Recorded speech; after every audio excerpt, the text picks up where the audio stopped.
Welcome to the Lean Out Your Business podcast, a show dedicated to helping entrepreneurs accelerate business growth and simplify success. I'm your host, Krista Grasso, and I've been working with businesses for more than 2 decades to help them lean out and optimize what's working while eliminating anything that's not adding value. So if you are ready to get more time back in your day, more profit in your business, and to do business differently, growing and scaling on your terms, let's dive into today's episode. Hello, and welcome to another episode of the Lean Out Your Business podcast. Today, we're going to be talking about the criticality of setting context for your clients. And while this might sound like common sense in a way, I see there being a lot of gaps that could lead to an undercurrent of dissatisfaction or doubt when somebody signs on to work with businesses that can ultimately end up shortening the client engagement or can end up leading to a lack of referrals or even a lack sometimes of testimonials. And so I wanted to cover this and share a really specific example of something that I just experienced in supporting one of my clients. And I think it nicely highlights what it is that I'm talking about here. But before we dive into that, I have a couple fun updates for you. First things first, something that I've not mentioned yet on the podcast is that I'm getting ready to rebrand the Lean Out Your Business podcast. I have been working toward this for a few months now, really trying to finalize and land on what I want the name of the podcast to be. Now that I am putting so much focus on the Strategic Ops Institute, in addition to Lean Out Method, I want a podcast that really speaks to both, really gets at scaling, at simple, sustainable scaling, so much of what I talk about on the show. And as a result, I have a brand new name for the podcast. It's actually not that new at all. It's going to sound very familiar to you. So I'm giving you a little teaser as to what's coming. And I'm going to be making these changes over the next month or so, but wanted to just give you an early heads up that we are going to be making some changes. And along with that, we'll be doing some fun contests and some fun giveaways. You can win private coaching with me. You could win a Lean Out planner. So keep your eyes peeled. If you're not already on my mailing list, head to leanoutmethod.com/insider and get registered so you can get all the insights into what we're doing. But the one thing that is going to remain unchanged is I'm still going to have some incredible guests on the show. I know it's been mostly solo episodes for a little while. That's what I've been trying to figure out what I'm doing from positioning and branding of the podcast. Now that I've got it all settled, I'm getting ready to start welcoming some guests back. So great interviews and guests going forward.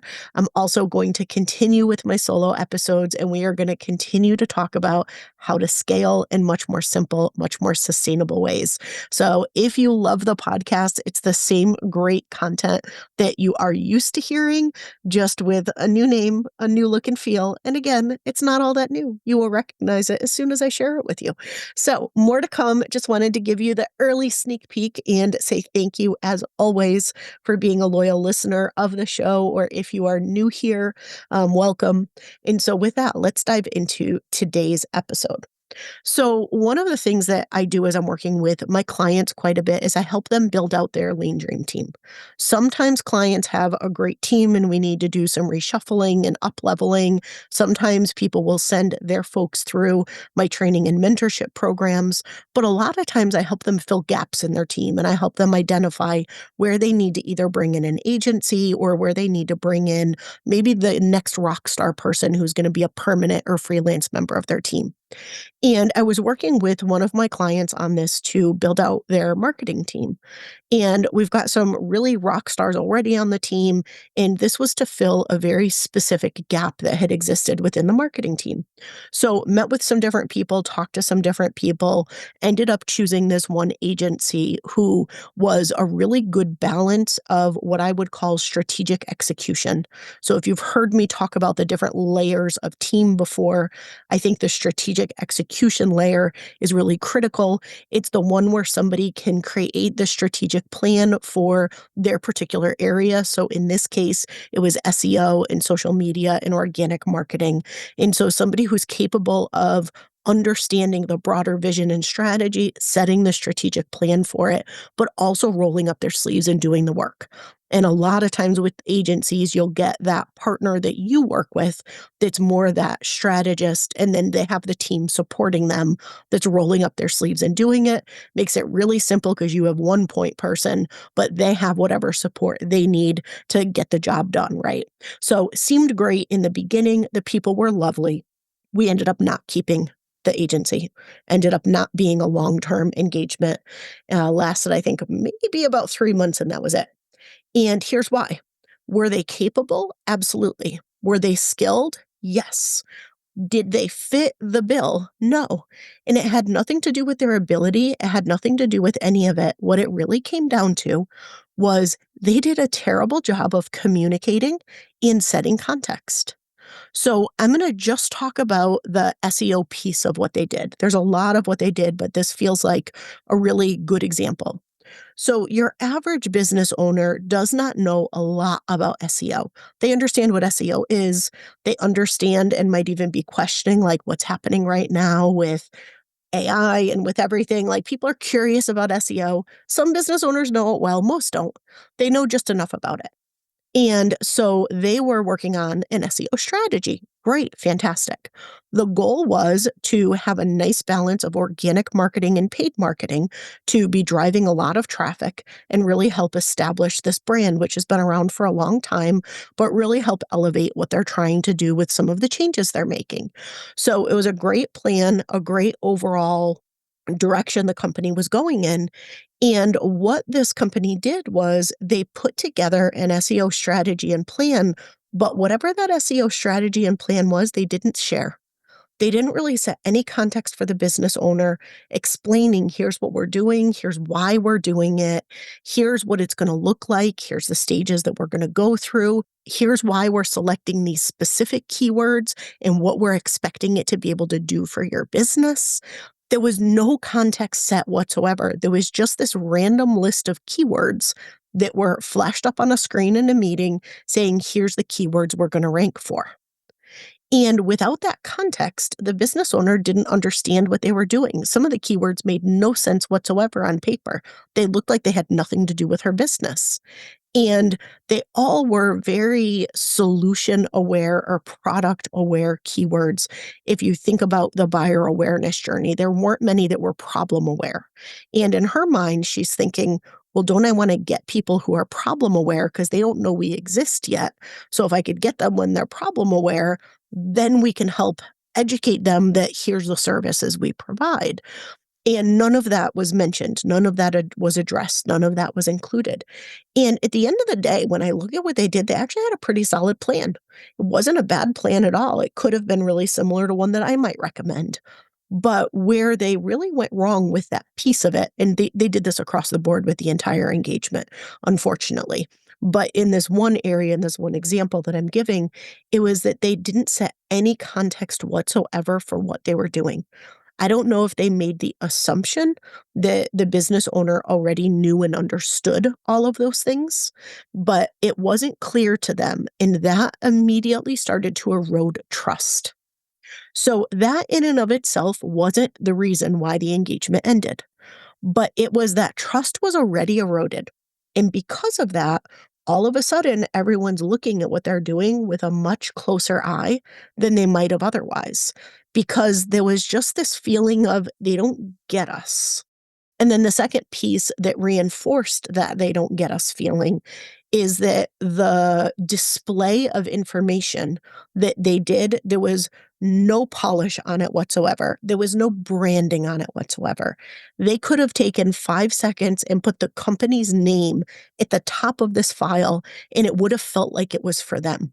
But they did no branding whatsoever. It was just an ugly Google sheet right out of the box, whole bunch of stuff, just kind of pasted into it. I don't even think the fonts were all the same. And so it looked like they hacked something together, and it made the founder even question, was this even for my business? And so they just didn't have good attention to detail when it came to display and visual display of information. And so that coupled with the lack of context, and it made the business owner very much question, Do they get me? Are they the right fit for me? And then pay super close attention to the other things that they were doing. And again, as I mentioned, I'm giving you one example with SEO here, but this unfortunately ended up being true across so much of what they were doing. And their actual work that they produced, the things that they did were pretty good. The things that they created in a lot of ways were really right on. I was quite happy with a lot of the things that they did. It was just once that trust was eroded and once that doubt seed was placed, it was really hard to overcome that. And they didn't do anything to overcome it. And as a result, that engagement came to an end and they ended up losing what could have been a multi-year and very lucrative contract for them. And there's another client that I'm working with who, again, is working with an agency. And this agency is providing services for them. And every time we're meeting, I'm always asking, how's it going with so and so? How's this going? What have you gotten? And she's completely frustrated, completely frustrated. I have no idea what they're doing for me. And so I asked and said, okay, well, it's been about 60 days. So right now at this point, right, 60 days in, you should have gotten probably 2 30-day reports at this point, looking at and showing progress. How is it going? And she laughs and she said, report. I have no idea what's happening. And I said, you haven't gotten any reports? No. Well, what did they tell you they were going to do? I don't know. Did you get a contract? Not really. I signed something, but I didn't ever get a plan that said, here's exactly what we're going to do. And I said, okay, so you don't have a clear plan. So you don't have clear expectations around what it is that they're going to be delivering. And you've gotten no like actual tangible report each month that shows you the progress. Nothing. So again, dug in. I met with the company to try to understand, hey, what's happening? And they're doing a whole lot of great stuff. They're doing a lot of great work. A lot of the stuff that they're doing is right on. But again, they're not communicating it and they're not setting the context for the business owner. And so she's frustrated. She's ready to pull the plug. And in both of these examples, both business owners said, it makes me feel better that you can see what they're doing and that you can see that what they're doing is the right thing, but you shouldn't have to tell me that what they're doing is right. They should have told me. And it's true. They should have told their clients. I shouldn't have to be involved in the middle of those things. And so often that ends up happening because people tend to be really great at their craft. They're very good at what they do. In both of these examples, I believe both companies are actually really good at the work that they deliver and the work that they do. But what they were not great at in both cases was communication and visual display of information. Whereas the first example I gave, they just did a really poor job of visual display of information. The second company didn't even take the time to visually display any information. There was zero reporting, zero display of anything. And so I highlight this because when you think about your clients, when you think about the clients that you work with, how can you better set context for them? How can you better help them understand what to expect from you, what they need to do from them, when something is going to work or why something is going to work, or when something's not going to work and why it's not going to work? What is so second nature to you that your client may not have the same depth of knowledge or insight into, or even if they know it, might not be top of mind for them, where they're thinking about it enough that they're not forgetting why they hired you, or forgetting what it is that you said you were going to do, or forgetting whatever it is that was promised? People tend to get busy and they don't always remember the things that you talked about when you first signed an engagement, or when you had a sales call, or when they attended some kind of conversion event with you. So not only setting context and setting it at the beginning of an engagement, but continuing to set context, continuing to show people where they're at in the journey of working with you. So if you have a service that lasts 6 months, setting out a roadmap in the beginning of not just what you're going to do across the 6 months, but about what they should expect across the 6 months, and then doing a 30-day update and report that shows how you're progressing. If they're in a course or a program with you, doing the, hey, we're halfway there. Hey, we're a third of the way there. Hey, we completed this major milestone together. This means you should be able to ABC. Coming up next is this. When you complete that, you will be able to ABC, and that builds off of what we just did. So a lot of times people work really hard to get the sale, and then they do good work. And they think that, well, somebody hired me, so they understand what I'm doing. They get what I'm doing because they hired me. They wouldn't have given me money otherwise. And I'm working my butt off here behind the scenes doing really great work for them. I'm doing exactly what I said I was going to do. Therefore, things are good. And what they don't always recognize, that in that client's mind, they're saying, what in the heck did I hire these people for? What exactly are they doing for me? Why am I paying this much every single month? I'm not even sure what I'm getting. So the best thing that you can do for yourself, whether you are delivering services, whether you are selling programs and courses and educational content, whether you have products, whatever it is that you're doing, is make sure that the context is super clear up front, but also continue to provide that context over time. Make sure that you are showing performance and showing progress. Let people know where they are, kind of like the mall map. You are here.